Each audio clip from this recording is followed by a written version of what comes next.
بسم اللہ الرحمن الرحیم۔ السلام علیکم۔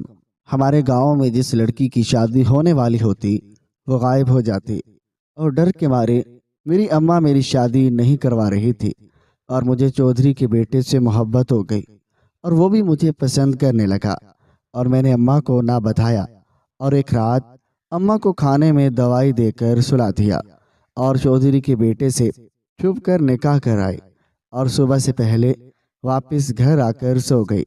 اور یوں ہی رات کے 2:45 بجے تو ہمارے گاؤں میں رات کو ایک شادی تھی، اور میں اس شادی میں خوب ناچی گائی اور بہت مزے کیے۔ میں تھک کر سوئی ہوئی تھی کہ شاید صبح کا وقت تھا، اور ایک شور پر آنکھ کھلی، سارا گاؤں چیخ چلا رہا تھا، اور امی نے میرے کمرے پر دستک دی اور کہا کہ جلدی باہر آ جاؤ، جمالے کی بیٹی اتنا کہہ کر وہاں سے نکل گئی۔ اور میں نے کہا کیا ہو گیا؟ جمال کی بیٹی کو بتا دو دیں، اور میں اس کے پیچھے بھاگ پڑی، اور میں نے دیکھا کہ جمال کی ماں گاؤں کے چوک میں کھڑی بڑی بے بسی سے رو رہی تھی، اور جمال کی بیٹی میرے دوست تھی، اور اس کی چھوٹی بہن بھی رو رہی تھی، اور جمال بھی آس پاس کے لوگوں کو کہہ رہا تھا میں تو لوٹ گیا، میں تو برباد ہو گیا۔ اور تو ایک اس کی بیٹی کا شوہر اور اس کے گھر والے بھی وہاں موجود تھے، اور سمجھ نہیں آ رہی تھی ماجرا کیا ہے۔ جمال اپنی بیوی کو کوسنے لگا، کہنے لگا کہ مجھے پتا تھا کہ اس گاؤں میں یہی ہوتا ہے اور یہی رواج، پھر تو نے ایسا کیوں ہونے دیا؟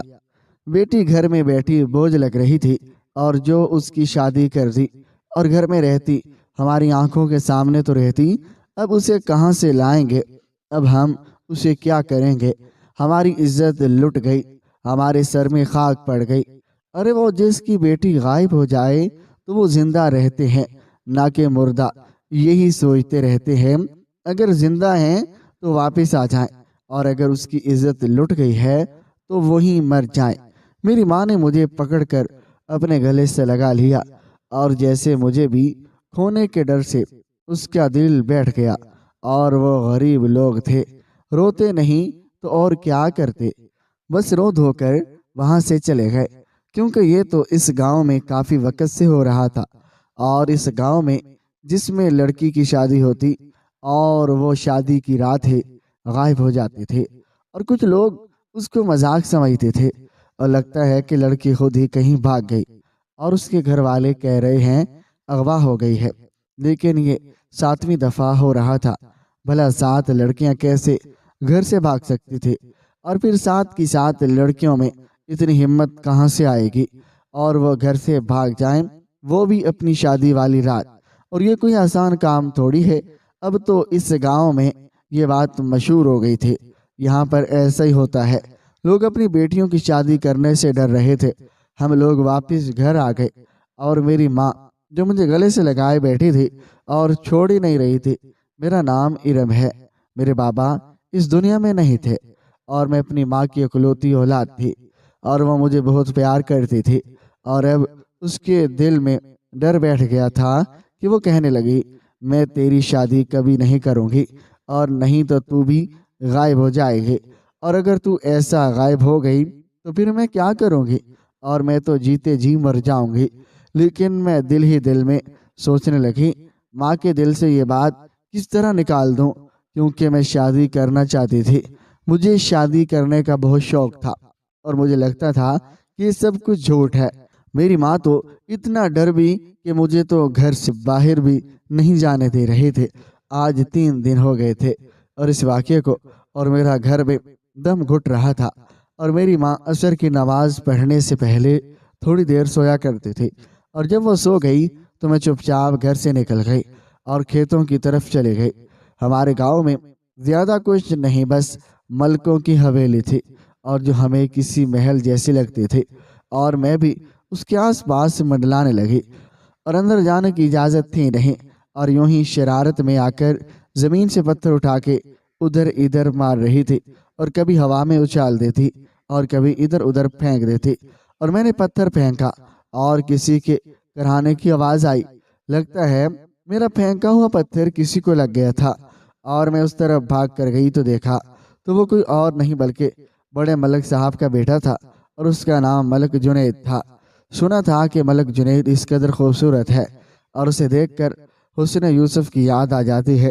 اسے دیکھ کر میں بھی کہیں کھو سی گئی اور مجھے سمجھ نہیں آ رہی تھی کہ میں کیا بولوں۔ اور وہ بول اٹھا، تم نے یہاں پر پتھر پھینکا، تمہیں پتہ ہے تمہارا پھینکا ہوا پتھر مجھے لگ گیا ہے اور اس جرم میں تمہاری جان بھی لے سکتا ہوں۔ جب اس نے کہا کہ تمہاری جان بھی لے سکتا ہوں تب میں ہوش میں آئی، اور جب کہ میری جان تو اس کے حسن کے آگے پہلے ہی قربان ہو چکی تھی، اور میں فوراً اس کے قدموں میں بیٹھ گئی اور ہاتھ جوڑ کے معافی مانگنے لگی۔ ملک صاحب معاف کر دیں، مجھ سے غلطی ہو گئی ہے، ورنہ میں آپ کو کبھی نہ مارتی، اور میری آپ سے کیا دشمنی ہے۔ میں نے جلدی سے اپنے دوپٹہ اس کے ماتھے پر دباؤ ڈالا، کیونکہ اس کے سر پر تو واقعی کافی گہرا زخم تھا، اور وہ میری آنکھوں میں دیکھنے لگا اور کہنے لگا، نام کیا ہے تیرا؟ اور میں نے کہا، میرا نام ارم ہے اور میں ذمہ دار عبداللہ کی بیٹی ہوں، اور وہ اس دنیا میں نہیں رہا۔ اور اس نے کہا کہ اندر آ جاؤ، پانی پی کر جانا۔ میں نے کہا، نہیں، میں نہیں آؤں گی۔ اس نے کہا، کیوں نہیں آئے گی؟ میں کیا تجھے کھا جاؤں گا؟ اور میں نے کہا، ہاں سنا ہے آپ لڑکیوں کو کھا ہی جاتے ہیں۔ اور اس بات پر وہ کھلکھلا کر ہنس دیا اور پھر کہنے لگا، اس سے تمہارا کیا مطلب ہے؟ میں نے کہا، سب کہتے ہیں جو ایک دفعہ آپ کو دیکھ لے وہ بیچاری نیند نہیں آتی اور آپ کی یادوں میں کھو گئی اور اپنے اندر ہی جلتے جلتے مر جاتی ہے۔ آپ کو کوئی حاصل تو کر نہیں سکتا۔ اور نہ وہ بہت غور سے میری باتیں سن رہا تھا، جیسے مجھے دیکھتے دیکھتے کہیں کھو گیا ہو۔ اس نے کہا، تم پہلی لڑکی ہو جس نے مجھے پتھر مارا ہے، اور پھر بھی تجھے پانی پلانے کے لیے کہہ رہا ہوں۔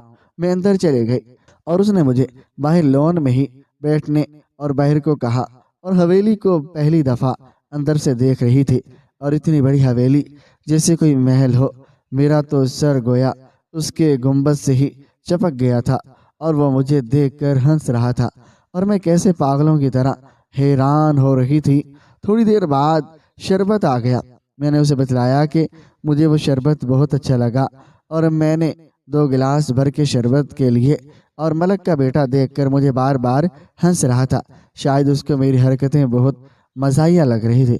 اس نے کہا، کل آ جانا تو میں حویلی دکھاؤں گا۔ میں نے کہا، میں نہیں آؤں گی، اور آپ مجھے حویلی میں ہی قید نہ کر لیں۔ وہ کہنے لگا، تم جیسی خوبصورت لڑکی کو حویلی میں نہیں دل میں قید کرتے ہیں۔ بس اس کا اتنا کہنا تھا کہ میں شرما کر وہاں سے بھاگ اٹھی، اور جس شخص کے پیچھے گاؤں کی ساری لڑکیاں مرتی تھے اور وہ میری تعریف کر رہا تھا، اور میں تو خوشی سے پاگل ہو گئی، اور ایسے لگا جیسے کوئی شراب پی لی ہو، اور میں نے سارا دن مستی میں ہی رہی، اور اس کا چہرہ میری آنکھوں میں اور اس کے الفاظ میرے کانوں میں گونجتے رہے۔ اور میری امی نے بھی مجھے کہا، دیوانی ہو گئی ہے، کہاں کھوئی ہوئی ہے۔ اور اگلے دن پھر ماں کو چمکا دے کر حویلی کے پاس چلے گئی۔ آج تو وہ بھی میرا انتظار کر رہا تھا، اور اس نے مجھے ساری حویلی دکھائی اور مجھ سے خوب ساری باتیں کی۔ ایسا لگ رہا تھا کوئی خواب دیکھ رہی ہوں، اور اس طرح ہم روز ملنے لگے، اور ہمیں ایک دوسرے سے محبت ہو گئی، اور اس نے مجھ سے شادی کرنے کی بات بھی کر دی۔ سچ کہتے ہیں، جب قسمت بدلنے لگتی ہے تو پتہ ہی نہیں چلتا کہ کیا سے کیا ہو جاتا ہے۔ لیکن وہ مجھ سے شادی کیسے کر سکتا تھا؟ وہ ملک کا بیٹا تھا، اور میں اس کی حویلی نوکرانی تو نہیں تھی۔ میرا باپ بھی زمیندار تھا، لیکن پھر بھی بڑے ملک صاحب کبھی بھی اس بات کی اجازت نہیں دیتے کہ ان کے گھر کی بہو میں بنتی۔ لیکن وہ کہتا تھا کہ میں تجھ سے ہی شادی کروں گا، چاہے مجھے کچھ بھی کرنا پڑے، اور مجھے اس کی یہ بات بہت اچھی لگتی تھی۔ اور میں نے تو اس کے بارے میں یہ سنا تھا کہ وہ بہت عیاش اور شوقین مزاج کا ہے، لیکن آج تک اس نے مجھ سے نہ تو کوئی غلط بات کی ہے، نہ میرا ہاتھ تھاما، اور نہ ہی کوئی بدتمیزی کی تھی، بلکہ ہمیشہ شادی اور مجھ سے نکاح کرنے کی بات کرتا تھا۔ اور اس کا مطلب اس کے دل میں شور نہیں تھا، اور لوگ اس کے بارے میں غلط فہمیاں اڑاتے تھے، اور مجھے اس سے بہت محبت ہو گئی تھی، اور اتنی محبت کہ میں اس کے لیے کچھ بھی کر سکتی تھی۔ اور مجھے جنید نے کہا کہ تم اپنی امی سے بات کرو، اور پھر میں اپنے گھر والوں سے بات کر کے تمہارے گھر رشتہ بھیجوں گا۔ اور ویسے بھی تمہاری اماں تو فوراً خوش ہو جائیں گی، کیونکہ ملکوں کے بیٹے کے ساتھ تمہاری شادی ہو رہی ہے، اور وہ بالکل بھی منع نہیں کریں گی۔ میرے لیے مشکل ہے اپنے گھر والوں کو منانا، لیکن میں ان کا اکلوتا بیٹا ہوں تو شاید وہ بھی مان جائیں، پھر ہم لوگ ساتھ ہوں گے اور اپنی زندگی کا آغاز کریں گے۔ میں نے جنید کو کہہ دیا کہ میں اپنی امی سے بات کروں گے اور شاید وہ مان جائیں، لیکن میں جانتی تھی کہ میری ماں کا مسئلہ یہیں پہ دولت پہ یا بڑے لوگوں اور بڑے گھر میں شادی ہونا نہیں تھا، بلکہ وہ میری شادی کروانا ہی نہیں چاہتی تھی، اور ان کو لگتا تھا کہ میری شادی ہو گئی تو میں شادی والی رات غائب ہو جاؤں گی اور اس کے بعد اس کی زندگی برباد ہو جائے گی، اور پر بات کرنا ضروری تھی، اور کیونکہ جنید کو بھی کہہ دیا تھا کہ بات ضرور کروں گی، اور ان سے کہا کہ آپ سے بہت ضروری بات کرنی ہے، اور امی نے کہا بولو کیا بات ہے، اور میں سن رہی ہوں۔ میں نے کہا ماں کیا تو نہیں چاہتی کہ میں کسی بڑے گھر کی بہو بنوں اور میری شادی ہو جائے؟ میرا اتنا ہی کہنا تھا کہ میری ماں نے مجھے چپ کروا دیا کہ خبردار، تم نے شادی کا نام لیا، 19 سال کی عمر میں تجھے شادی کرنے کی پڑی ہے، انہیں تو کیا 39 میں تیری شادی نہیں کروں گی؟ اور مجھے پتہ نہیں کہ اس گاؤں میں جب جس لڑکی کی بھی شادی ہوتی ہے وہ لڑکی غائب ہو جاتی ہے اور جانے کہاں چلی جاتی ہے، نہ زندہ رہتی ہے اور نہ ہی مردہ، پتہ ہی نہیں چلتا آخر گئی کہاں، اور تجھے شادی کرنے کی پڑی ہے۔ میں نے کہا تو کیا تو ساری زندگی میری شادی نہیں کروائے گی؟ میری ماں نے کہا میں پوری زندگی تیری شادی نہیں کروں گی، مجھے اپنی آنکھوں کے سامنے رکھوں گی اور لیکن کسی کے حوالے نہیں کروں گی۔ میں نے کہا اگر میرا ہونے والا شوہر ملکوں کا بیٹا ہو تو تب بھی تو میری شادی نہیں کرے گی۔ میری ماں نے کہا وہ ملکوں کا بیٹا ہو یہ اس ملک کے وزیر اعظم کا بیٹا ہو، میں نے تیری شادی نہیں کرنی، اور یہ ملک کا بیٹا کہاں سے آ گیا؟ اور کیا کہنا چاہتی ہے تو؟ کیا چکر چلایا ہے تو نے؟ مجھے سچ بتا دے، نہیں تو مجھے گھر میں قید کر دوں گی۔ تو اپنی ماں سے ڈر گئی۔ کہا ایسا کچھ نہیں ہے، میں نے بس یوں ہی کہہ دیا تھا، اور ملکوں کا بیٹا مجھے کیوں دیکھے گا؟ مثال دے رہی تھی، اور اگر ملکوں کے بیٹے کا رشتہ آ گیا تو اس بارے میں بات ہی نہ کر۔ میں نے اپنی ماں کو سچ نہیں بتایا، اور مجھے پتا تھا کہ سچ سن کر بھی یہی جواب دیں گے، لیکن میں نے کیا کر سکتی تھی؟ اور میں نے یہ بات جنید کو بتائی۔ اس نے کہا ایسے کیسے ہو سکتا ہے، وہ اس بات کو بھی نہ مانے۔ میں نے کہا ہر انسان دنیا میں لالچی نہیں ہوتا، میری ماں کو دولت سے زیادہ مجھ سے محبت ہے۔ لیکن جنید نے کہا میں نے اپنے گھر والوں سے بات کی، وہ بھی نہیں مانے، لیکن میں نے ارادہ کر لیا ہے کہ میں تم سے چھپ کر شادی کروں گا، اور ان کی مرضی خلاف ایک دفعہ شادی ہو جائے تو پھر وہ کیا کریں گے؟ میں اتنا کچھ کہہ رہا ہوں تمہارے لیے، لیکن تمہاری ماں نہیں مان رہی۔ اب میں کیا کروں؟ تمہاری ماں ہماری محبت کا راستہ روک رہی ہے، اور میں نے جنید سے کہہ دیا کہ میں اپنی ماں کو ہماری محبت کے راستے میں نہیں آنے دوں گی۔ میں تم سے شادی کرنے کے لیے تیار ہوں، اور میں تو کچھ بھی نہیں تھے، اس گاؤں میں رہنے والی عام سی لڑکی، اور جس کے سر پر باپ بھی نہیں تھا اور بھائی کی عزت کے پگڑے بھی میرے سر پر نہیں پڑی تھی، لیکن وہ ملکوں کا بیٹا تھا اور پھر بھی مجھ سے شادی کرنے کو تیار تھا، تو صرف ہماری محبت کے لیے۔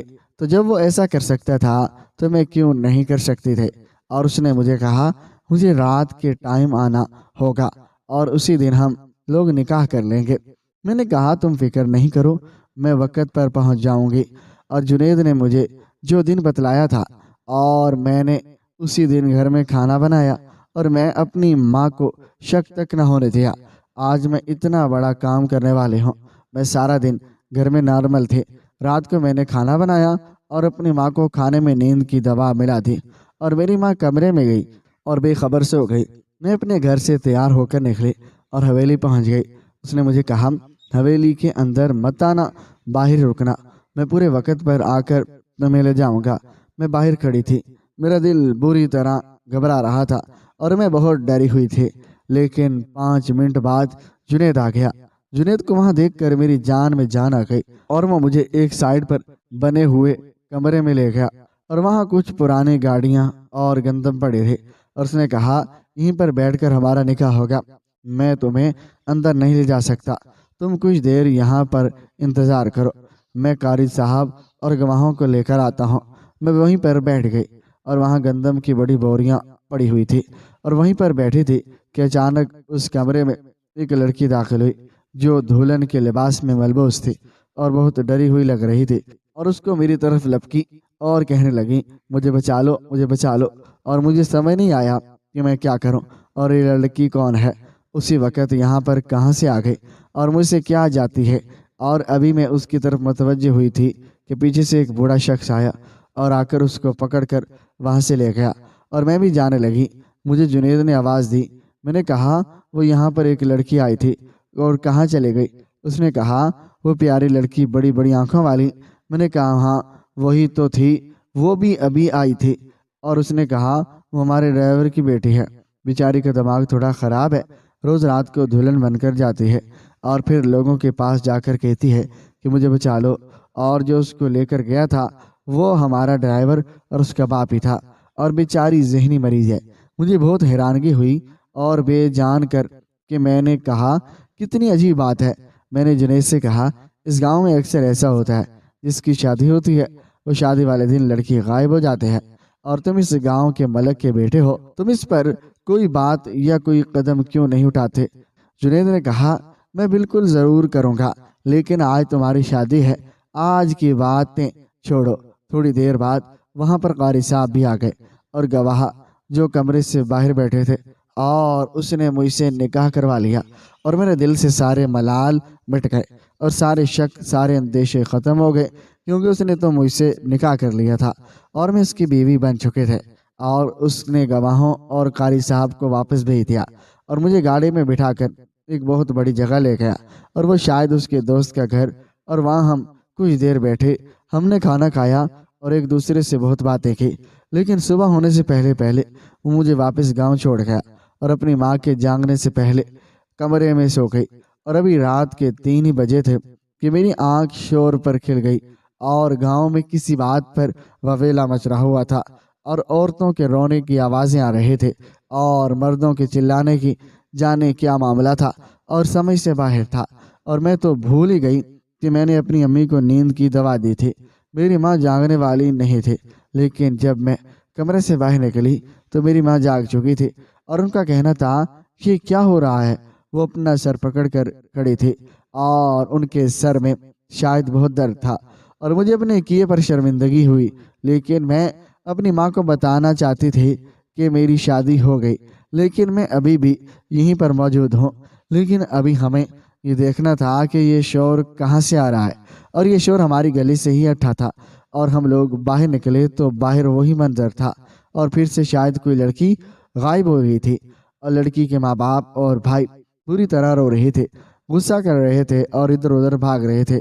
سارا گاؤں اس لڑکی کی تلاش کر رہا تھا، لیکن وہ لڑکی نہیں مل رہی تھی، اور میں نے دیکھا کہ اس لڑکی کی ماں اس کی تصویر کو اپنے گلے سے لگائے ایک طرف بیٹھی تھی، اور میری ماں یہ منظر دیکھ کر ڈر گئی، کہنے لگی تم نے شادی کا شور مچایا تھا، لیکن اس گاؤں میں دن بدن کیا سے کیا ہوتا جا رہا ہے، اور میں اپنی ماں کو کیسے بتاتی کہ شادی تو آج ہی میری ہو گئی ہے، لیکن میں تو غائب نہیں ہوں۔ لیکن اگر میرے ساتھ یہ نہیں ہوا تھا تو باقیوں کے ساتھ کیوں ہو رہا تھا، اور میرے ساتھ کیوں کرنا ہوا؟ اور میری ماں اس لڑکی کی ماں کی طرف بڑھی، کیونکہ وہ اکیلی بیٹھی تھی، اور وہ اسے تسلی دینے لگی، اسے ضرورت تھی۔ ہم اس کے پاس گئے اور وہ اپنی بیٹی کی تصویر ہمیں دکھا کر رونے لگی، اور اس کی تصویر دیکھ کر میرے قدموں تلوں سے زمین نکل گئی، کیونکہ یہ تو وہی لڑکی تھی جو بھاگتے بھاگتے میرے پاس آئی تھی اور دلہن کے لباس میں ملبوس تھی۔ تب میں حویلی میں بیٹھی تھی۔ جنید نے کہا یہ پاگل ہے۔ میں نے اس عورت سے پوچھا کہ تمہارا شوہر حویلی میں کام کرتا ہے؟ تو کہنے لگی نہیں، میرا شوہر تو شہر میں کام کرتا ہے۔ میری ماں نے کہا تم یہ سب کیوں پوچھ رہی ہو؟ اور میری حالت عجیب سی ہو گئی، اور میں نے اپنی ماں کی طرف دیکھا اور وہاں سے بھاگ اٹھی، اور میری ماں میرے پیچھے آ رہی تھی، لیکن وہ کب تک میرے پیچھے آتے؟ اور میں وہاں سے بھاگ کر سیدھا حویلی میں آئی اور دروازہ پیٹنا شروع کر دیا۔ دروازہ جس نے کھولا اور میں اسے نہیں جانتے تھے، اور میں نے کہا جنید کہاں ہے؟ تھوڑی دیر بعد جنید وہاں آ گیا اور مجھے وہاں دیکھ کر پریشان ہو گیا، اور اس نے کہا تم یہاں پر کیا کر رہی ہو؟ میں نے منع کیا تھا۔ میں نے کہا اس لڑکی کو باہر نکالو، وہ لڑکی جس کی شادی ہوئی تھی، تم لوگوں نے اسے اغوا کیا ہے۔ میں نے شور ڈال دیا، لیکن جنید مجھے وہاں سے لے گیا، اور اس نے کہا یہ سب کیا ڈرامہ ہے، اور یہ سب کچھ تم کرتے ہو، تم لڑکیوں کو اپنے ہوس مٹانے کے لیے لے جاتے ہو، کیونکہ اگر ایک لڑکی کو شادی کی رات تم یہاں پر لائے اور تو پھر باقیوں کو بھی تم یہاں پر لے کر آتے ہو، اور تم ایک ہوس پرست انسان ہو جس کے بارے میں نے سنا تھا، اور تمہارے بارے میں سارا گاؤں یہی کہتا تھا کہ تم ایک نہایت ہی گھٹیا شخص ہو۔ میں بولتی جا رہی تھی لیکن جنید خاموش تھا۔ اس نے کہا، میں تمہیں بتاتا ہوں، تم جو کہنا ہے کہہ دو، اور اب میری باری ہے۔ میرا ایک بڑا بھائی ہے، وہ پاگل ہے، اور اس طرح کا پاگل ہے جب تک اس کے ساتھ ایک جوان اور خوبصورت لڑکی رہتی ہے وہ ٹھیک رہتا ہے، اور وہ لڑکیوں کی عزت پر کوئی حرف نہیں آنے دیتا، اور وہ اس چیز کو سمجھتا ہی نہیں ہے، اور لیکن وہ ان سے کھیلتا ہے اور ان کو اپنا دوست سمجھتا ہے، کبھی کبھی ان کو مار دیتا ہے، اور اگر اسے لڑکی نہ دی جائے تو وہ اپنی جان لینے کی کوشش کرتا ہے، اور یہ سب میری ماں باپ کردار ہے، اور میرے ماں باپ تو اس کم وقت میں پاگل ہیں اور اپنے بیٹے کو تڑپتے ہوئے نہیں دیکھ سکتے، اور یہ بہت ہی لمبی کہانی ہے، میں تم کو سب کچھ نہیں بتا سکتا۔ جب بھی کسی لڑکی کی شادی ہوتی ہے تو اسے اٹھا لیا جاتا ہے، لیکن میں اپنے گھر کے اس ماحول اور ان کاموں کے سخت خلاف تھا، اور اس لیے میں نے ان کی مرضی کے بغیر تم سے شادی کی، اور تم پر کوئی حرف نہیں آئے گا، اور کیونکہ تم میری بیوی ہو اور تمہیں کوئی کیسے اٹھا کے لے سکتا ہے، اور میں نے ارادہ کر لیا، اور میں تمہیں لے کر یہاں سے چلا جاؤں گا، اور ہم شہر میں جا کے رہیں گے۔ اور میں نے کہا، اور یہاں چھوڑ کے جانے سے ختم نہیں ہو جائے گا، اور تم اس سے محبت کرتے ہو اور آپ سب کو غلط سمجھتے ہو، تو یہ ساری بات اور سارے گاؤں اور پولیس کو بتانی ہوگی، اور اپنے اس بھائی کو قید کروانا ہوگا، وہ اسی قابل ہے، اور اگر تم ایسا نہیں کرو گے تو میں ایسا کروں گی۔ مجھے کوئی پرواہ نہیں ہے تم سے جڑے رشتے کی، میں یہ ظلم برداشت نہیں کر سکتی۔ وہ عورت کیسے رو رہی تھی اور اس کا کیا قصور ہے؟ جنید نے میرا ہاتھ پکڑ لیا اور کہا، مجھے چھوڑ کے جانے کی بات مت کر، نہیں تو میرا دل پھٹ جا رہا ہے، اور میں تم سے بہت محبت کرتا ہوں، تم جیسا کہہ رہی ہو میں ویسا ہی کروں گا۔ جنید کا بھائی اپنے ہوش و حواس میں نہیں تھے، اور اسے قانون کے کٹہرے میں لایا نہیں جا سکتا تھا، لیکن اس کو پاگل خانے میں ڈال دیا گیا، اور جنید کے باپ کو پولیس نے پکڑ لیا۔